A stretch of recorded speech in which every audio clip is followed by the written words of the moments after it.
Ada Al-Qadar yang tersebar dalam referensi hadis-hadis Nabi SAW. Jadi ada suasana satu malam yang terasa bagi sementara orang itu kok enak banget ya. Ada yang menyebutkan dari sini itu tanda yang diberikan oleh Allah ke dalam jiwa kita. Dan keesokan harinya itu digambarkan suasana alam. Ini kalau ini benar riwayatnya ya. Lebih tenang, kelihatan tumbuh-tumbuhan tuh sejuk, gitu kan? Kayak habis bersujud.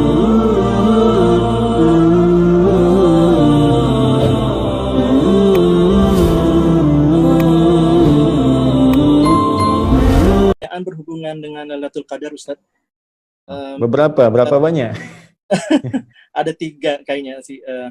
Satu Khair, masalah tanda-tandanya, apakah ada hujan sebelum malam itu, apakah waktunya selepas maghrib dan sebelum subuh, apakah paginya kita bisa tahu semalam Lailatul Qadar dengan pandangan matahari, seperti itu, Ustaz.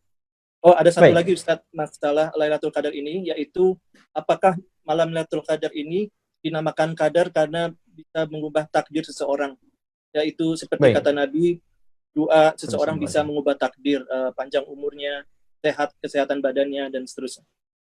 Baik, saya akan mulai dulu dari pertama supaya kita bisa urutkan dengan lebih sistematis. Waktu Al-Qadar, ya, waktu malam Al-Qadar. Jadi kalau kita sudah sebutkan Lailatul Qadar, kita bisa tutup kalimat malamnya karena Lailah itu sudah berarti malam, ya, malam istimewa. Ya, waktu Lailatul Qadar karena isyaratnya lail, malam, dan istimewa pakai tak di situ. Malam itu dibatasi dari mulai ba'da isya. Ya, jadi kalau di Indonesia sekarang misalnya ba'da isya 7:30, nah dengan sunnahnya taruhlah misalnya jam 8 ya. Itu terbentang luas sampai ke menjelang fajar. Ya, kalau bahasa Al-Qur'annya langsung di surah Al-Qadar itu salamun hiya hatta matla'il fajr.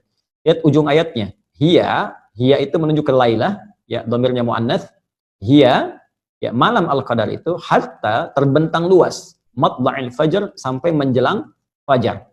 Ya, hatta itu menunjuk kepada ujung sesuatu, ya, ujung sesuatu. Kalau ila ghayah sampai ke tujuannya, kalau hatta ya itu sampai ke batasnya. Ya, batas itu matla tadi yang tadi saya sebutkan lewat Quran surah Al-Qadar.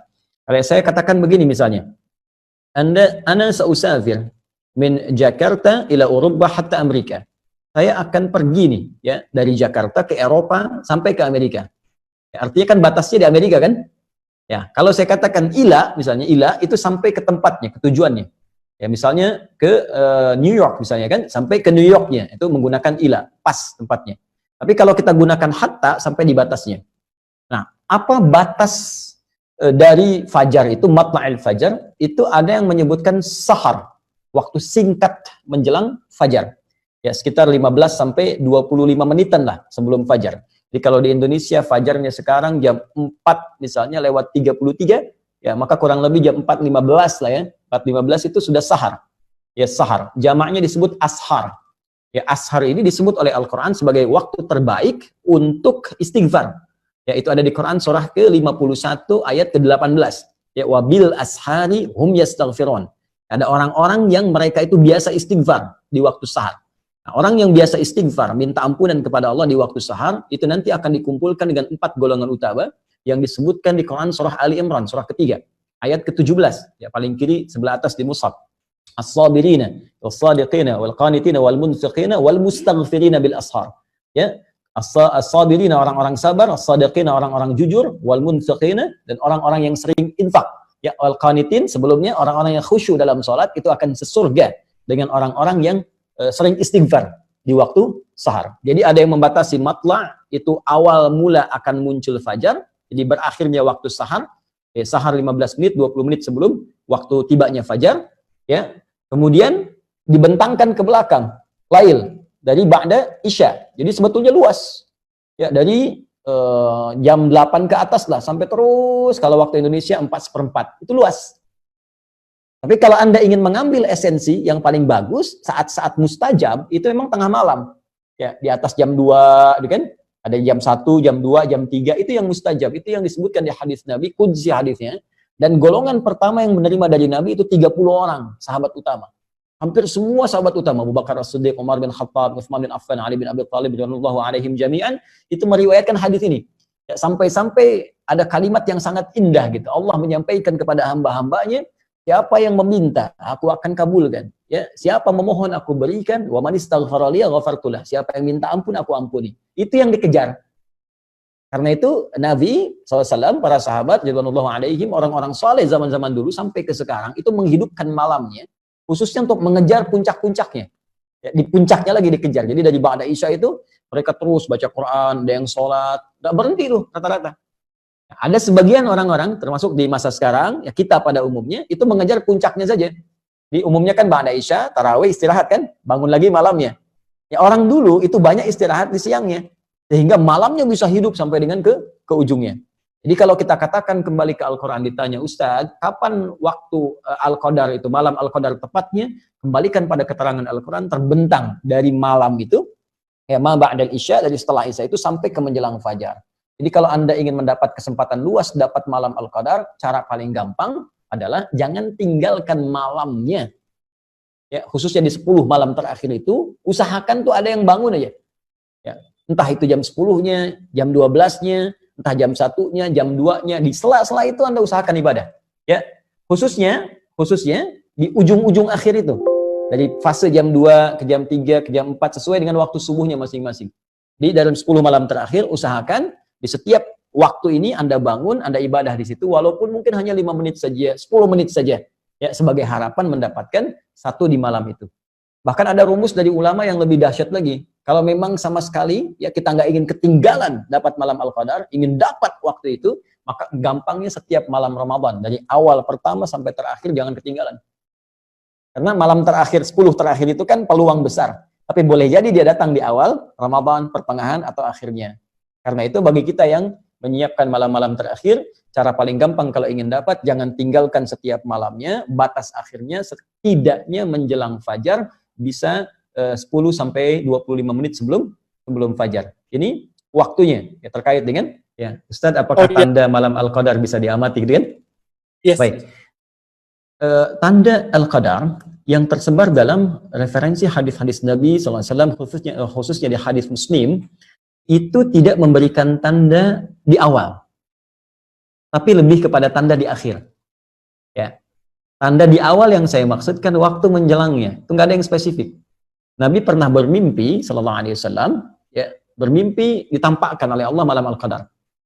Ya, terus keadaan setelahnya Nabi sedang dalam keadaan salat, tahiyat, ketika salam nampak lumpur, jadi di keningnya. Ya, lumpur ini nampak karena begini, di zaman Nabi itu kan masjidnya itu masih terbatas, alasnya masih tanah, kan? Kemudian tiang-tiangnya pelepah kurma, atapnya itu dari daun-daun kurma. Jadi kalau memang hujan ya hujan, bocor basah.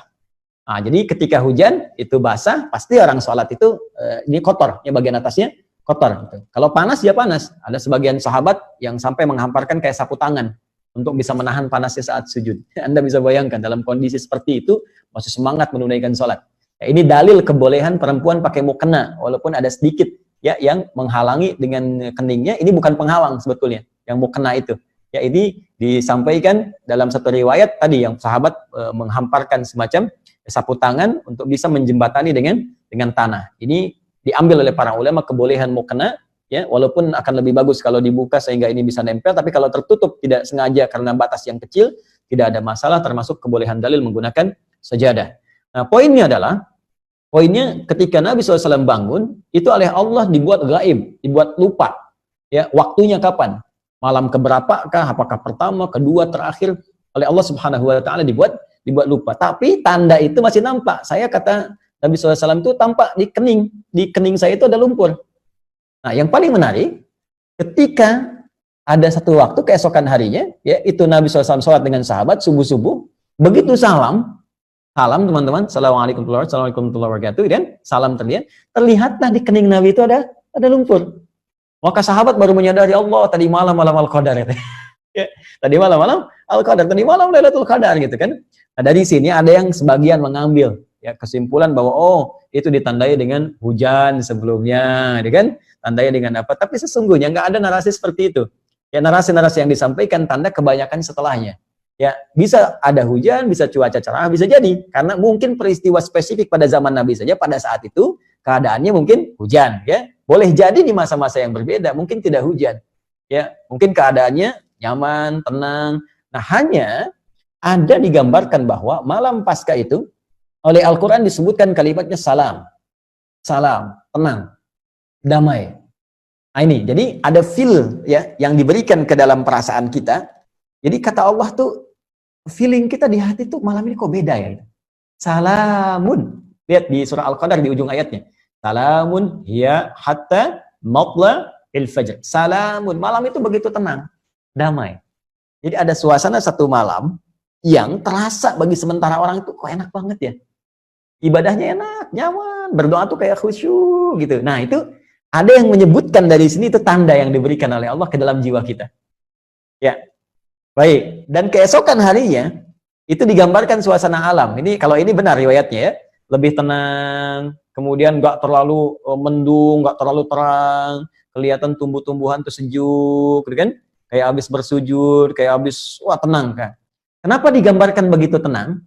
Karena di Al-Qur'an disebutkan riwayat ya dalam firman Allah Subhanahu wa taala bahwa malaikat turun semua. Tanazzalul malaikatu warruhu fiha. Allahu akbar. Ya, ruh itu kan malaikat Jibril. Malaikat Jibril itu tugasnya selesai ketika Nabi wafat untuk memberikan wahyu. Tapi hanya satu kali dalam setahun turun. Ya, dalam malam Al-Qadar. Tugasnya selesai, hanya setahun sekali turun di malam Al-Qadar. Tanazzalul malaikatu warruhu fiha. Di malaikat saking dahsyatnya malam Al-Qadar, semua malaikat turun. Termasuk Jibril. Ya, malaikat itu jamak dari kata malakun. Kalau malakun satu.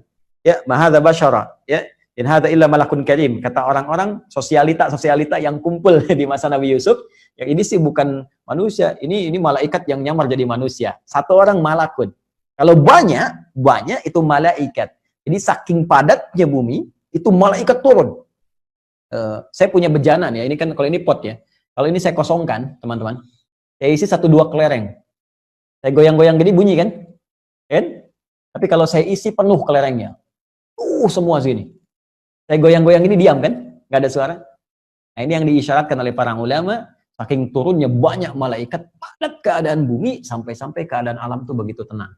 Berisik nggak ada, angin berisik tuh nggak ada, ya ribut-ribut nggak ada. Teduh, kenapa? Banyak malaikat yang turun. Nah, maka ada yang mengartikan, kalau Anda di malam Ramadan terasa ada ketenangan tersendiri, dan alam keadaan tenang, kayaknya sejuk, maka cepat bergegas untuk ibadah malamnya. Boleh jadi itu malam Al-Qadar. Besoknya nanti tandanya akan tampak alam yang sejuk, ya nggak terlalu terik, bulan nampak juga indah, matahari terbitnya juga kayak tenang gitu. Nah, itu feel-nya bisa berbeda satu dengan yang lainnya. Tapi kalau ingin dapat secara singkat, gampang. Setiap malam Ramadan, ya ibadah aja. Nanti salah satunya akan terasa kenikmatannya. Saya kira seperti itu, Mas Ridho. Allah Ta'ala a'lam bishawab.